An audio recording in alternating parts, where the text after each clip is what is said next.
Nesse próximo sábado, sim, 18 de setembro, às 9 horas, nós teremos o aulão de aniversário de 4 anos do Grupo de Estudos Advogados por Excelência. E nós vamos abordar diversos temas, entre eles, presta atenção, dicas de Gustavo Cisneiros para você, advogado, advogada, realizar uma boa audiência. Lembrando que o aulão é gratuito, viu? Presencial e telepresencial pelo YouTube. Eu vou dar um exemplo em relação a esse tema da audiência.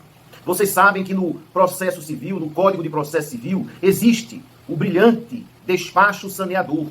Por quê? Porque o juiz, antes de começar a instrução, em tese, né, ele já delimitou a controvérsia e já distribuiu o ônus da prova. Isso, infelizmente, é raramente encontrado na Justiça do Trabalho.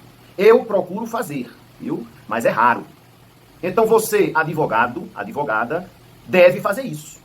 Eu, professor, advogado, advogada, sim, princípio da cooperação, artigo 6º do Código de Processo Civil, compatível com o processo do trabalho, tá certo? Então você tem que se preparar para uma audiência de instrução, começando pelo caso concreto, isso, pelos autos processuais, aquilo que será discutido. É imperdoável um advogado, uma advogada participar de uma instrução sem conhecer, não é, de forma aprofundada aquilo que vai se discutir. E daí vem o primeiro passo. Você listar as matérias controvertidas. Porque só aquilo que é controvertido é que será objeto da instrução. Fatos incontroversos, fatos confessados pela parte contrária, fatos notórios, prescindem de provas, ou seja, não precisam ser provados. Artigo 374 do Código de Processo Civil. Bom, depois de você listar os fatos controvertidos, você vai distribuir o ônus da prova. Sim, a quem cabe comprovar o pedido de demissão do empregado? Ao empregador. Se ele juntar um pedido escrito, feito pelo empregado, assinado por ele e por 2 testemunhas que testemunharam a lisura do ato da assinatura, esse ônus ele já passa para o trabalhador. Por quê? Porque a boa-fé se presume. Aquele que alegar vício de consentimento, vício de vontade, terá que produzir robusta prova para anular aquele ato jurídico. A quem cabe comprovar que o empregado não tinha controle de ponto, por exemplo, porque trabalhava externamente, ou porque era um autoempregado, ou porque exercia trabalho telepresencial? Ao empregador. Né?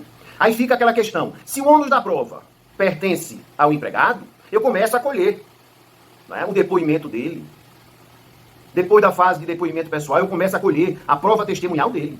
Agora, se o ônus da prova é do empregador, do reclamado, tá, eu inverto essa colheita.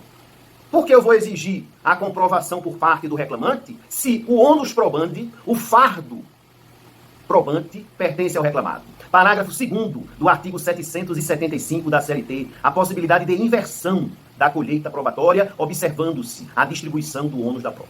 Viu? E fora a distribuição estática, nós temos ainda a possibilidade da distribuição dinâmica do ônus da prova, que poderá ser aplicada de ofício ou a requerimento do advogado, da advogada.